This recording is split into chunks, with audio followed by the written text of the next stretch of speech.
Good evening, I'm Klaudia Czerwińska and you're watching World News Tonight live from Warsaw.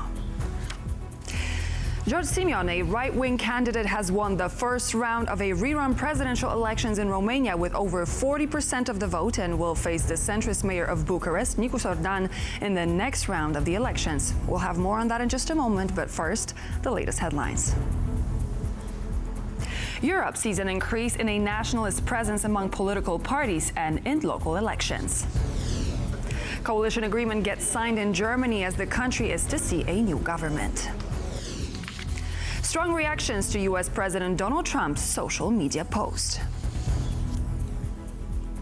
Romanians have yet again headed to the voting booths to elect their president after the first vote was cancelled due to Russian interference. This time it was another Eurosceptic candidate, George Simion, who managed to sway voters. What could his potential victory mean for Romania? And how likely is Simion to take office? Zuzanna Jurek has this next report. A shocking election with reverberating repercussions. On Sunday, George Simion, the far-right leader of the Alliance for the Union of Romanians, took majority of the vote in the first round of the presidential election, sending shockwaves through the political system. I will propose to my colleagues that the Social Democratic Party leave this coalition. If my colleagues vote to leave the coalition, naturally I, the coalition's Prime Minister, will submit my resignation. Simion emphasized that for him, this is not just an electoral victory. It's a victory for Romanian dignity. It's a victory for those who didn't lose hope, for those who still believe in Romania as a free, sovereign, and respectful country. Simion, a known Eurosceptic, has previously questioned support for Ukraine and doubted the level of threat posed by the Kremlin. We are not threatened by Russia. Russia doesn't have the potential to represent a significant and important threat towards the biggest military alliance in the world. His Sunday victory comes at the back of the annulled presidential elections last November, when another far-right candidate, Călin Georgescu, secured a landslide victory despite polling at single digits prior to the vote. Consequently, the Central Electoral Bureau annulled the election on suspicion of Russian interference, which resulted in widespread protests and triggered a constitutional crisis. What we saw that Mr. Simion succeeded to bring his votes from the first round in November 2024, and after that took the votes, the entire amount of votes of Mr. Georgescu. Simion himself was seen lending his support to Georgescu on multiple occasions. We have two objectives. One, to return to democracy, to the democratic course. And two, to support free elections and to protest against the government. Simion performed not just well within Romania. The Romanian diaspora, which amounts to over 1 million eligible voters, lent an overwhelming level of support to Simion too. Today, you have shown that Romanian blood is not diluted with distance, that homesickness is not extinguished, but transformed into courage, that wherever you are in the world, Romania lives through you. For experts, the election result is an accumulation of widespread social disgruntlement, notably mistrust in the previous governments of Social Democrats, which have ruled Romania as part of various coalitions, consistently ever since the post-communist transformation of the 1990s. Romanians seeking to address their grievances, namely the democratic downturn and a slowing rate of economic growth, sought a candidate who falls outside of the persistent groupings. In Romania, yesterday's vote, and we'll see what comes in 2 weeks, it's sort of a anti-establishment vote, cocktails of grievances there. Another factor was the government that we have the past 4 years, or about 8 years altogether, didn't really deliver much. Although we have hundreds of billions of euros coming from the European Union, only a few of the Romanians actually felt this economic boom. But perhaps one of the biggest surprises of the election was the runner-up, who will face off with Simion in the second round of the vote, the centrist mayor of Bucharest, Nicu Sordan. Nicu Sordan for sure represents the pro-West forces here in Romania, And he probably gonna be backed by some political parties. Regardless of the outcome of the second round of the election on May 18th, the winner will be responsible for managing Romania's armed forces. For a country which sits at the southern eastern flank of NATO, the vote could define defense priorities for years to come. For TVP World, Zuzanna Jurek. A growing nationalist presence is the name of the game in recent elections seen across the European continent. Not only Romania saw a first-round victory of a nationalist candidate, the UK saw a vote that led to the victory of the radical right Reform UK party in local elections. Soon enough, Poland will face its own showdown with its presidential election coming up on May 18th. Our chief political correspondent, Aaron Daman, has more in his latest report. In Romania, a right-wing rush to the polls. I promise I will remain the same, a simple, honest man determined to put Romania in order.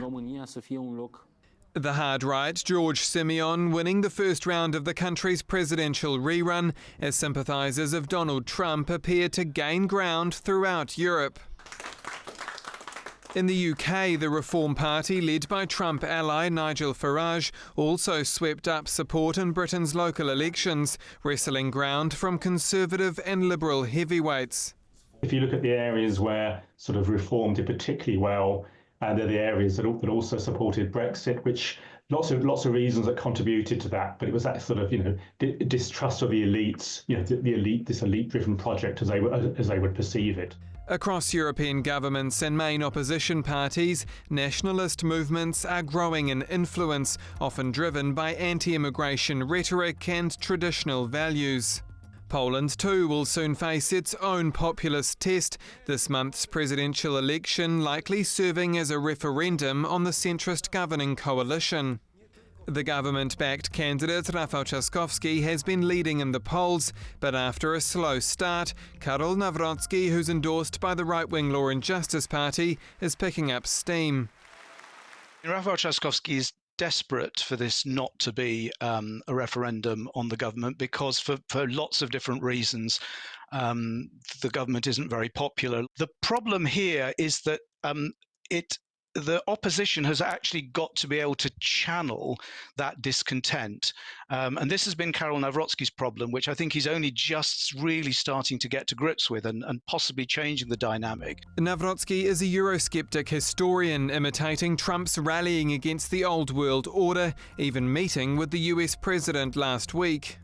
Trzaskowski has taken a different tack, highlighting Nawrocki's political inexperience and campaigning for deeper EU and NATO links and in support of women's rights.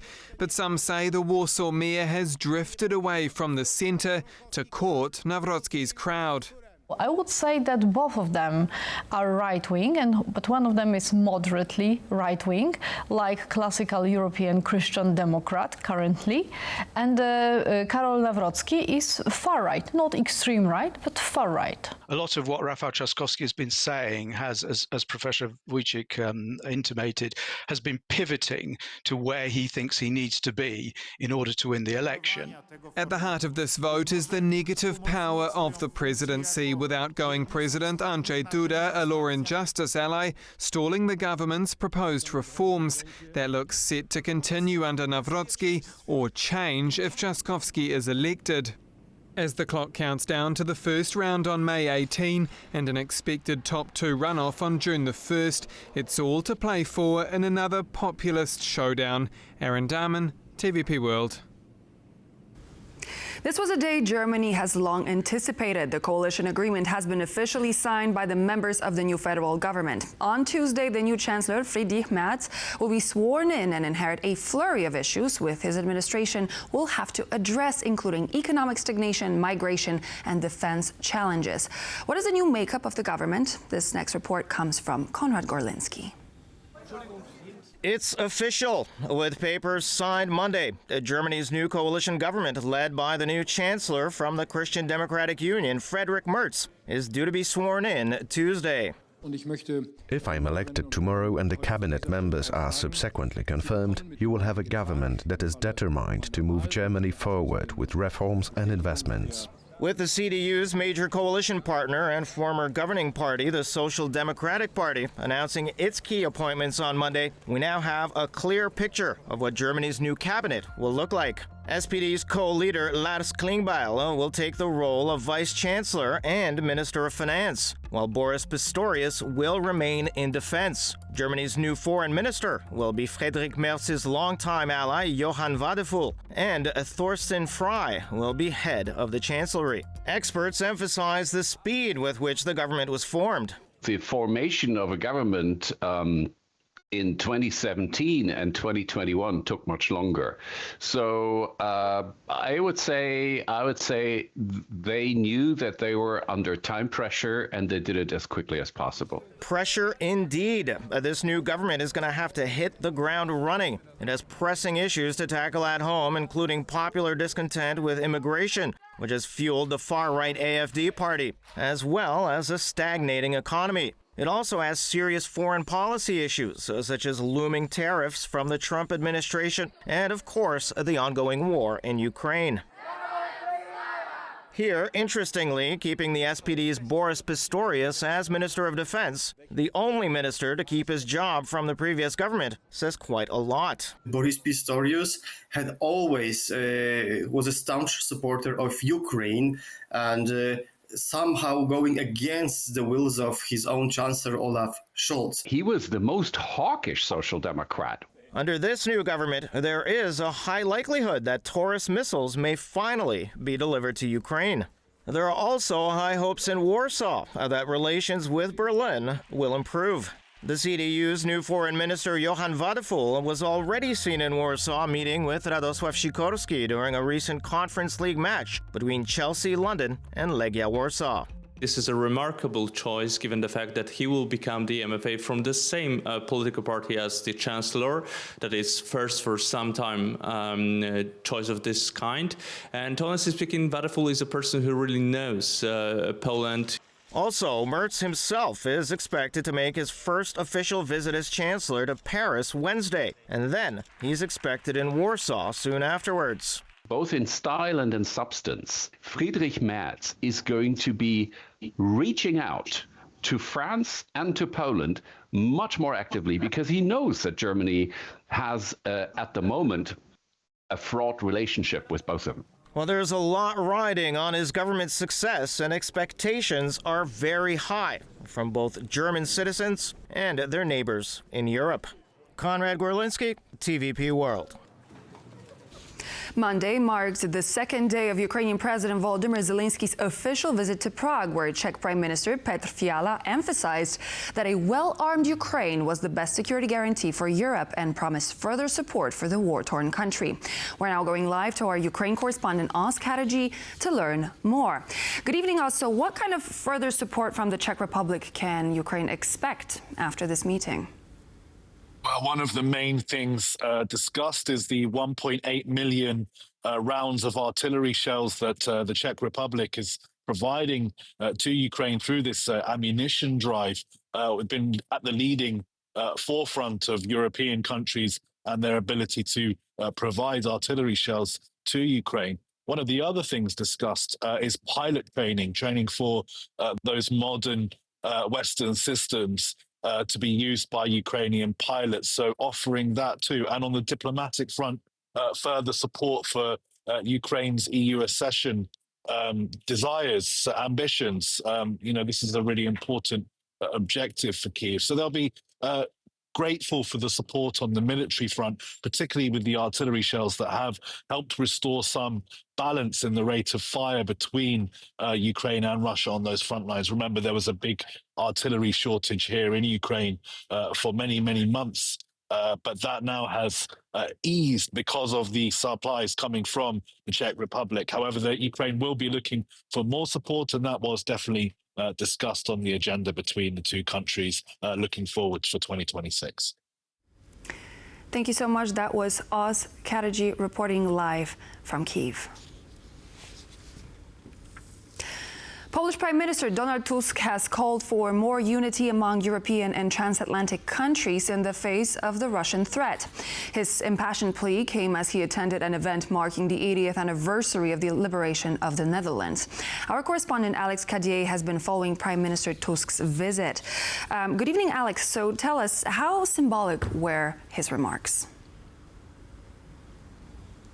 Well, good evening, Claudia. It was certainly a moment of reflection, a warning from history given by the Polish Prime Minister alongside his Dutch counterpart, the Prime Minister of the Netherlands. They were addressing a crowd which included World War II veterans and onlookers who came to see a military parade, to see an Air Force fly past, marking that 80th anniversary of the liberation of the Netherlands. That liberation done in part, of course, by Polish troops, something that Prime Minister Tusk reflected on in his remarks as well. Clearly, though, highlighting, drawing a direct line between those tragic events of World War II, the brutality, the violence, the escalation that came from World War II, and the potential for more violence in Europe today. A really stark warning from Prime Minister Tusk, drawing that line, but also drawing a contrast between some of those Western European attitudes and the way that Central and Eastern European countries see the Russian threat. Let's have a listen to what the Prime Minister had to say. In the face of the threats posed by Putin's Russia, we need to deepen our European and transatlantic life, and we need genuine solidarity. Solidarity, which is the most important word in my personal political vocabulary. Genuine solidarity between people and nations that will prevent the evil from shaping our present and future.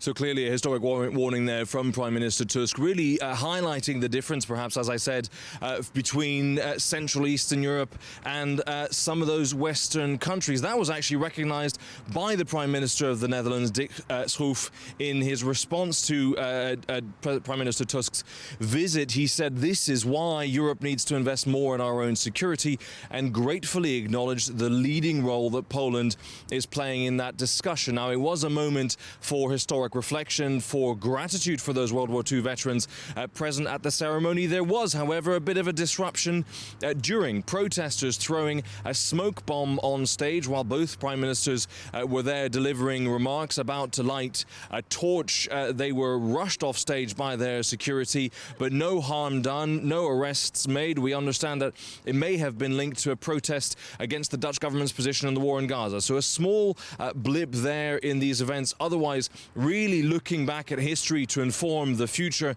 and that stark warning, that call for more solidarity and more unity by Prime Minister Tusk.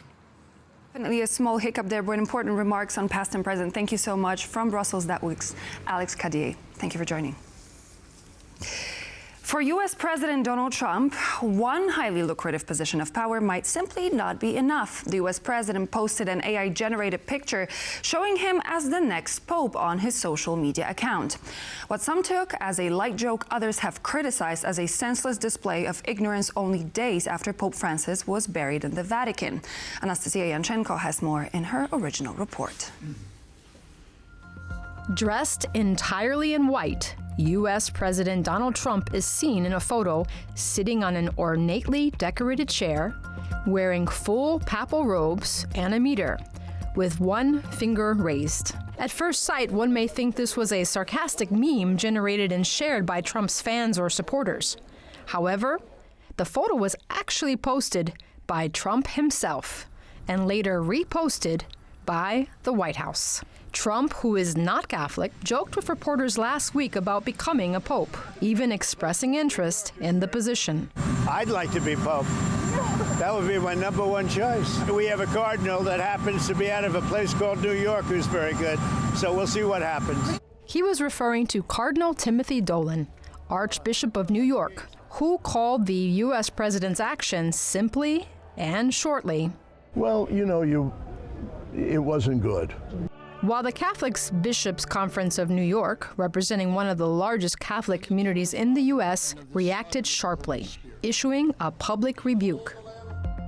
There is nothing clever or funny about this image, Mr. President. We just buried our beloved Pope Francis, and the cardinals are about to enter a solemn conclave to elect a new successor of St. Peter. Do not mock us. Former Prime Minister Matteo Renzi also criticized the photo and advised Trump to focus on improving his own country's economy instead of taking these kinds of actions. This is an image that offends believers, insults institutions, and shows that the leader of the global right enjoys being a clown. Meanwhile, the American economy risks recession and the dollar is losing value. Sovereigntists cause damage everywhere. With nearly 1.4 billion Catholics worldwide, Trump's joke sparked mixed, but mostly negative and shocking reactions throughout society. We took to the streets of Warsaw to ask Catholics what they thought about the image. He's not a pope. He's the opposite. And that's why it's just disgusting. Did he post that? Interesting. Yeah, no words. It's just a weird thing for him to do for a president. All this, quote, interesting and provocative controversy is unfolding just days before the upcoming conclave. The secret meeting of cardinals, during which the next head of the Roman Catholic Church will be elected, will begin on May 7th.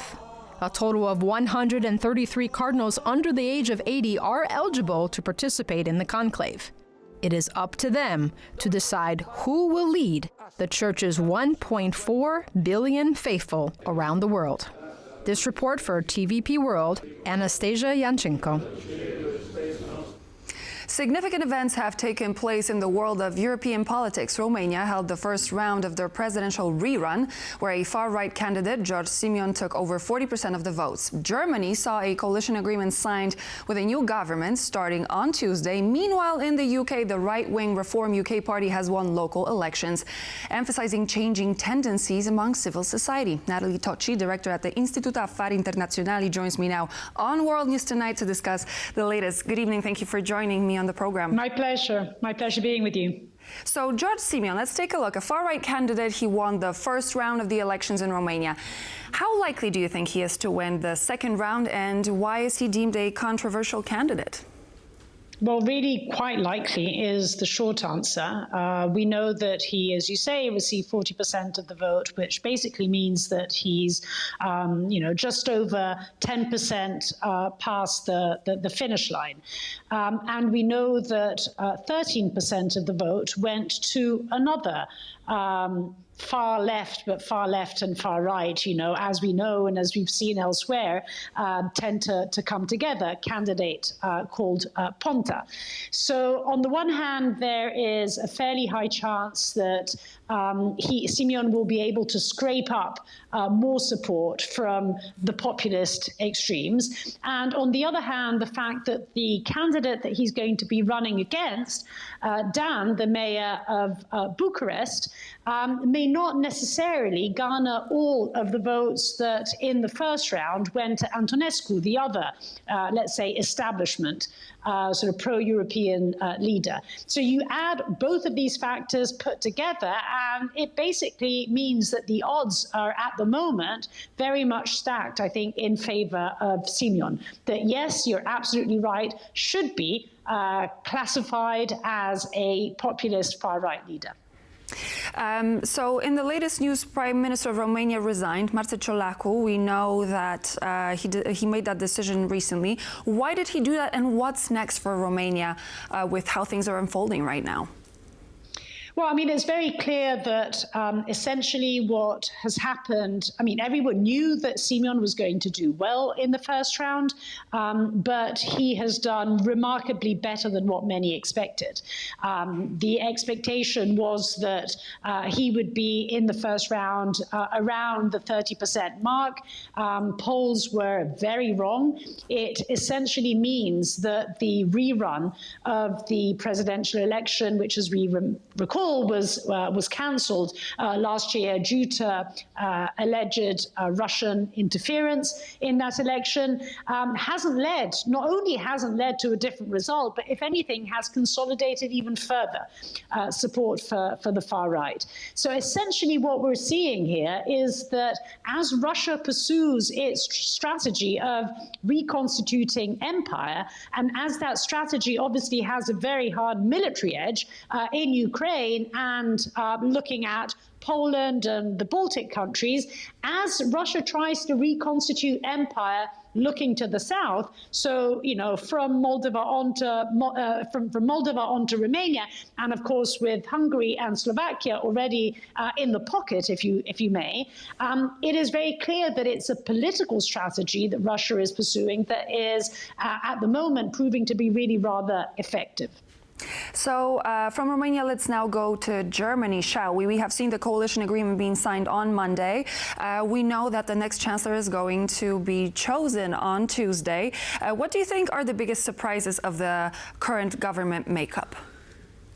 To be honest, I don't think there are major surprises. I mean, I think this is more or less what we expected, both in terms of the constitution and in terms of the overall timing for this. For German standards, it has been a fairly rapid establishment of a grand, not so grand coalition government.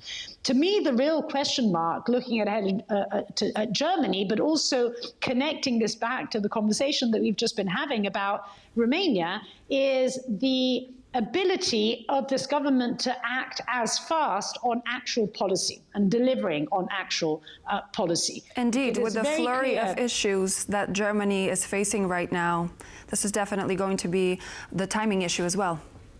Precisely, exactly, because of course we know that in Germany we also have a populist far-right party which has now officially been dubbed as an extremist far-right party, i.e. the AfD, which is not only second in the polls but second in parliament. And so if this coalition government does not deliver, there is a very strong threat that actually support for the far-right party will not be limited to countries like Romania or Hungary, but will basically keep on spreading across Western Europe as well. I have to ask this question since you already mentioned the AfD and the second place in Parliament. It's been named an extremist organization by the Federal Office for the Protection of the Constitution, and we've had a response. We heard a response from U.S. Secretary of State Marco Rubio, who said that this is a sort of a hidden tyranny, quote. What happens to the AfD now, and how do you think will be received? How do you think this will be received by the civil society that actually gave it a second place in the general elections? Well, I mean, I think it largely depends not so much of attitudes of the population towards the AfD, but rather the attitudes of the population towards state institutions, and in particular the trust that they have in those institutions. Because if those institutions are, as was being insinuated by the US Secretary of State, are politicized and somehow want to exclude some and favor others, then obviously we could expect this to have a galvanizing effect on the AfD.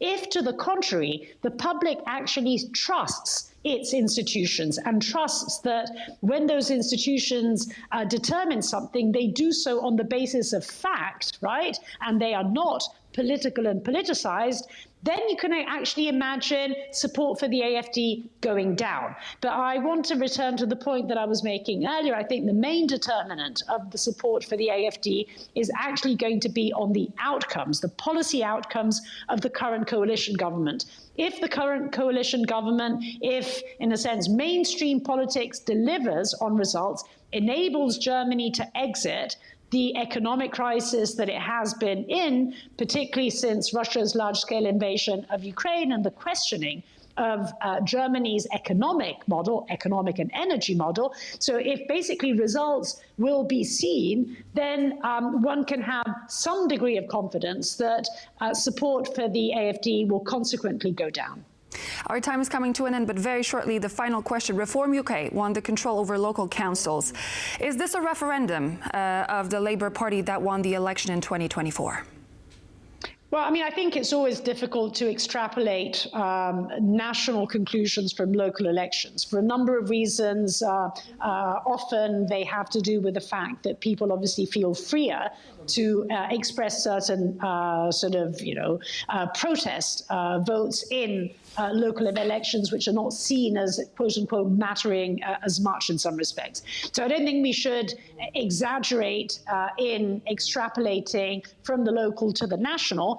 Having said this, I think that just as was being, I was arguing in the case of Germany, policy results matter. Policy results will matter to the government of Keir Starmer, which I think, has been in power now for a while. So this is not the German coalition government, which still has to begin. The Starmer government has been in power for a while. And so far, particularly on the economic side, the results are yet to be seen. If this continues to be the case, then indeed I think that Reform UK will continue to represent a threat, not just at the local level, but very much at the national level too. And we'll put a full stop there. Thank you so much. Natalie Tochi, Director at the Istituto Affari Internazionali, was my guest. Great to have you on the show. Thank you. And so this would be all for now here on World News Tonight, but please do stay tuned. We're back in just a moment with more news and features, and we'll see you there.